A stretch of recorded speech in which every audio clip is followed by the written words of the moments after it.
Olá! Vamos então dar sequência à série Emoções Reveladas.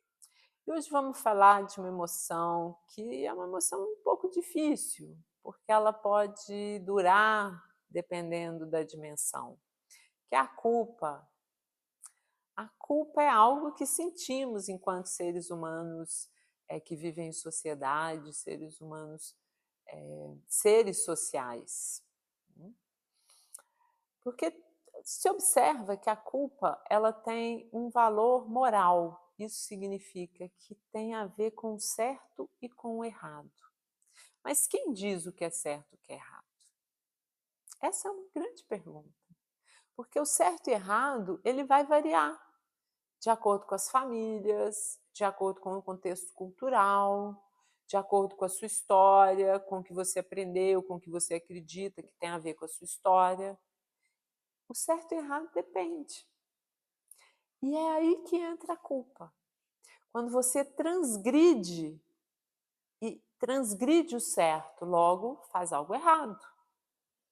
Isso gera uma série de reações biológicas, inclusive, que podem desencadear ansiedade, medo.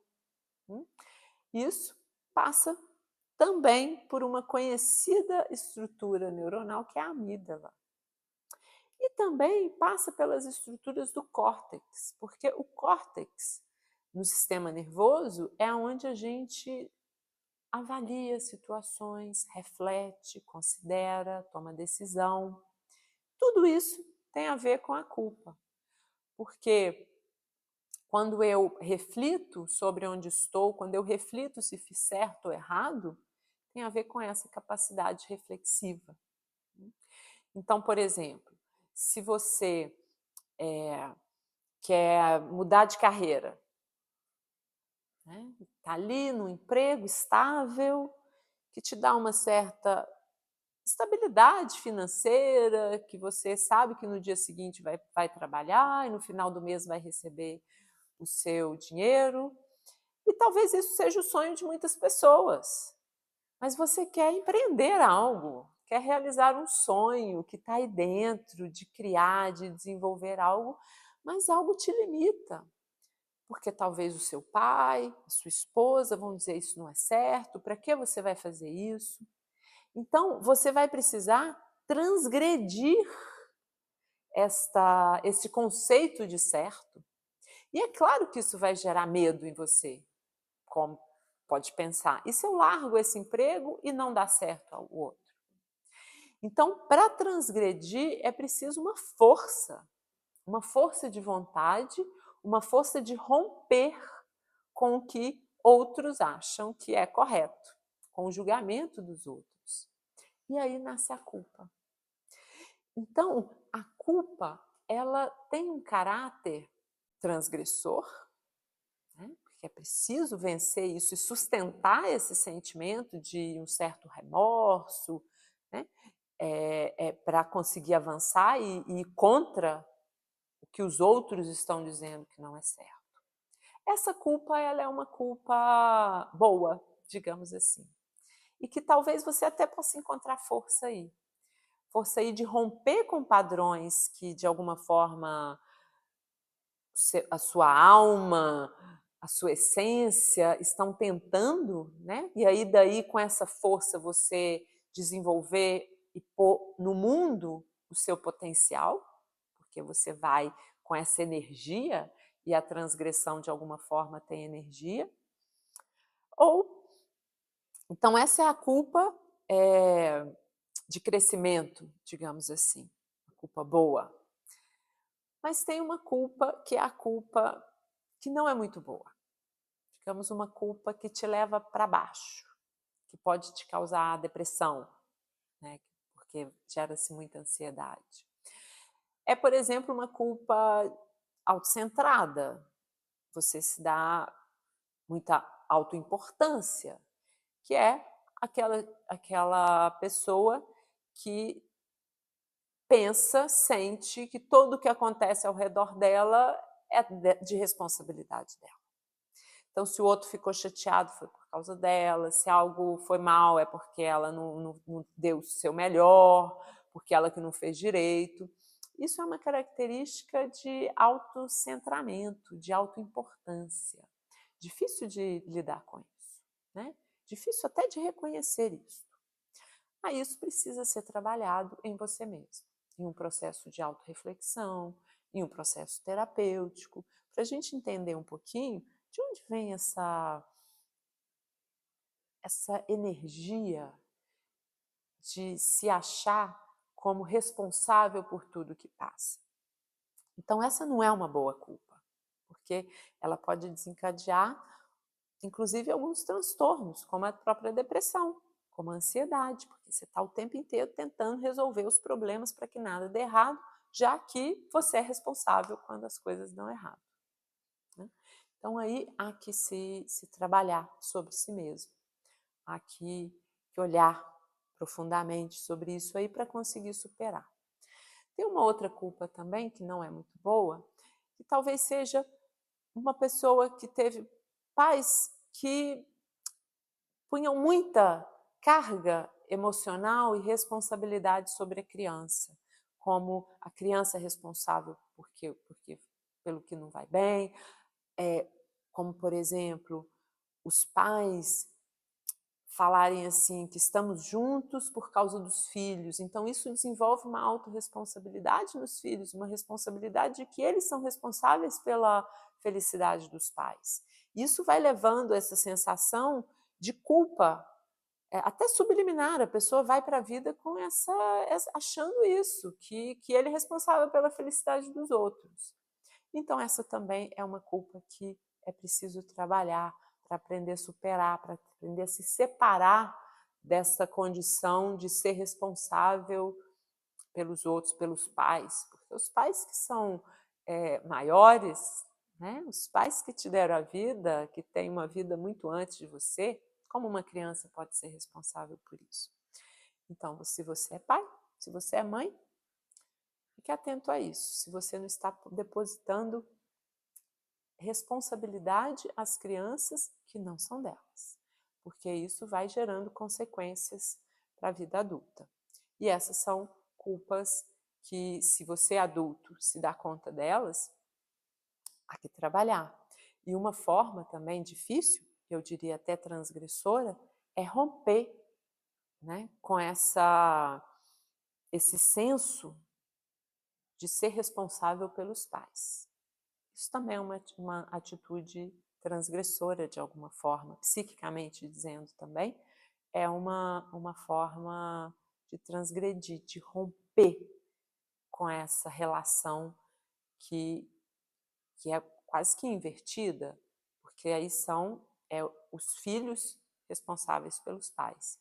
E, na verdade, os pais é que são responsáveis pelos filhos.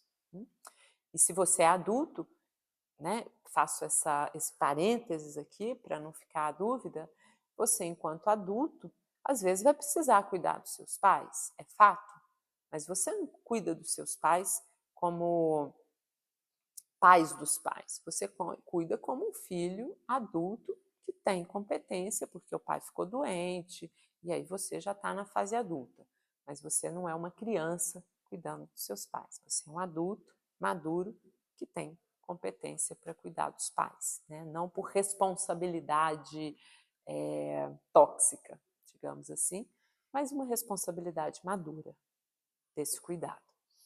Então é importante essa análise quando você sentir culpa. Né? Por que você está sentindo essa culpa? É porque você acha que você é o responsável por tudo no mundo? Não, essa não está boa. Ou não, sim, sinto porque vou transgredir algo, porque quero romper com determinados valores que já não me satisfazem mais. E há também a culpa que você vai ter que arcar com ela, porque foi responsável por algo que não foi legal. Né? E se você foi responsável por isso, vai ter que aprender com isso. E aí essa culpa ela é muito útil, porque ela nos faz pensar e refletir que isso não foi legal. Eu agredir uma pessoa, eu xingar uma pessoa porque porque eu estava com raiva naquele dia, eu magoar alguém, né, e tantas outras coisas. Se você fez algo que não foi legal e que você sabe que não foi legal, para as boas maneiras, pelos acordos sociais que a gente tem, então vale a pena você refletir sobre. E aí esse processo de reflexão na sua intimidade é um grande aprendizado sobre você mesmo e uma grande possibilidade de transcender como ser humano, né? E muitas vezes você pode ter que ter uma outra atitude, como pagar pelo seu erro. Pode ser. Pode ser pagar pelo seu erro juridicamente, pode ser pagar pelo seu erro pedindo desculpa, por exemplo. Então depende aí do que foi. E assim você aprende para não fazer mais.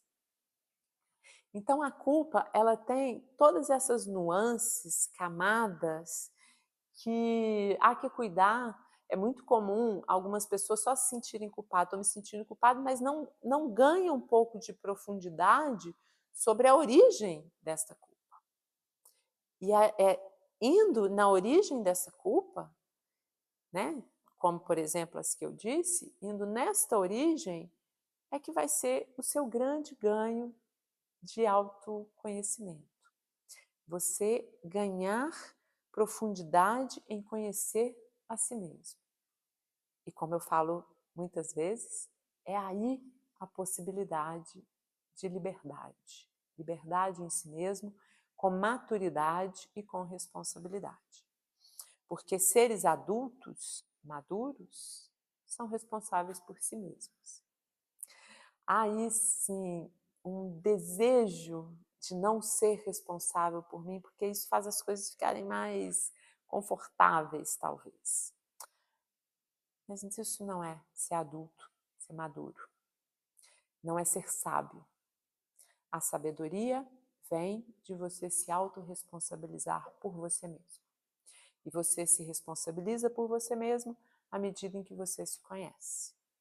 À medida em que você sente a dor, por exemplo, da culpa, de um ato que você fez que não foi legal.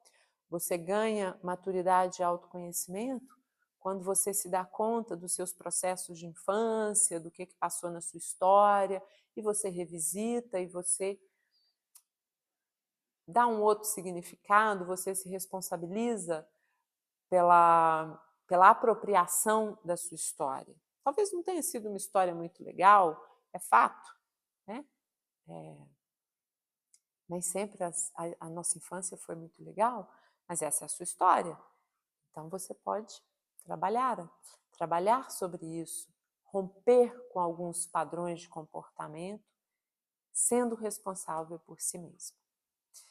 Então todas essas emoções que a gente está falando aqui, vamos falar mais algumas, elas são extremamente úteis para a gente se conhecer.